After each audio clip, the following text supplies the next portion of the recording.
उनकी शर्त मान ली गई और वह भारत आ गए।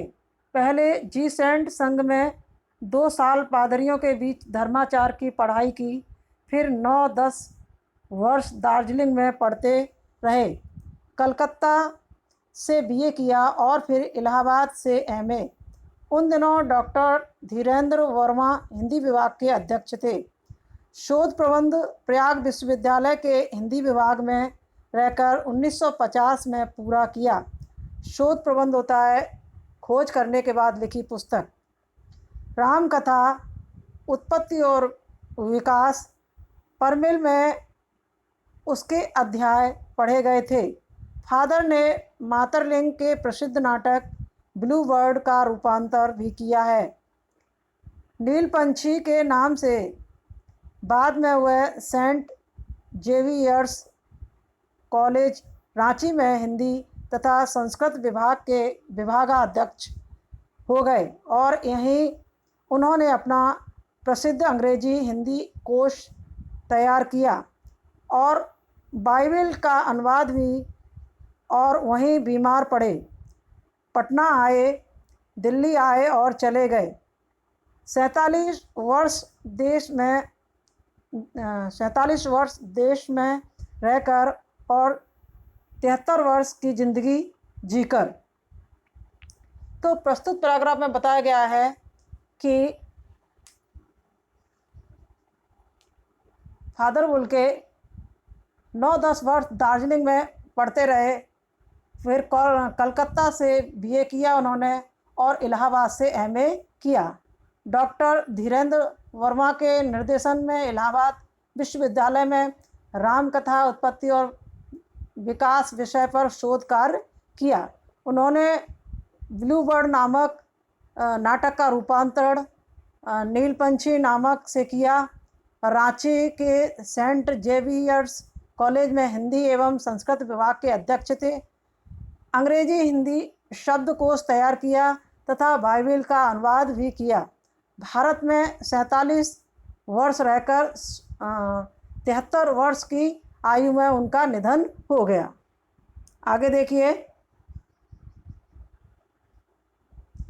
फादर बुल्के संकल्प से सन्यासी थे। कभी कभी लगता है वह मन से सन्यासी नहीं थे। रिश्ता बनाते थे तो तोड़ते नहीं थे। 10 साल बाद मिलने के बाद भी उनकी गंध महसूस होती थी। वह जब भी दिल्ली आते ज़रूर मिलते, खोज कर समय निकालकर गर्मी, सर्दी, बरसात झेलकर मिलते, चाहे 2 मिनट के लिए ही सही। ये कौन सन्यासी करता है? उनकी चिंता हिंदी को राष्ट्रभाषा के रूप में देखने की थी। हर मंच से इसकी तकलीफ बयान करते थे। बयान करना, कहना। इसके लिए अकाट्य तर्क देते। बस इसी एक सवाल पर उन्हें झुंझलाते देखा है और हिंदी वालों द्वारा ही हिंदी की उपेक्षा पर दुख करते उन्हें पाया है। उपेक्षा होता तिरस्कार। घर परिवार के बारे में, निजी दुख तकलीफ़ के बारे में पूछना उनका स्वभाव था और बड़े से बड़े दुख में उनके मुख से सांत्वना के जादू भरे 2 शब्द सुनना एक ऐसी रोशनी से भर देता था जो किसी गहरी तपस्या से जन्मती है। हर मौत दिखाती है जीवन की नई राह। मुझे अपनी पत्नी और पुत्र की मृत्यु याद आ रही है और फादर के शब्दों से झरती विरल शांति भी। तो प्रस्तुत पैराग्राफ में बताया गया है कि फादर बुल्के संकल्प से सन्यासी थे, परंतु मन से वे सन्यासी नहीं थे।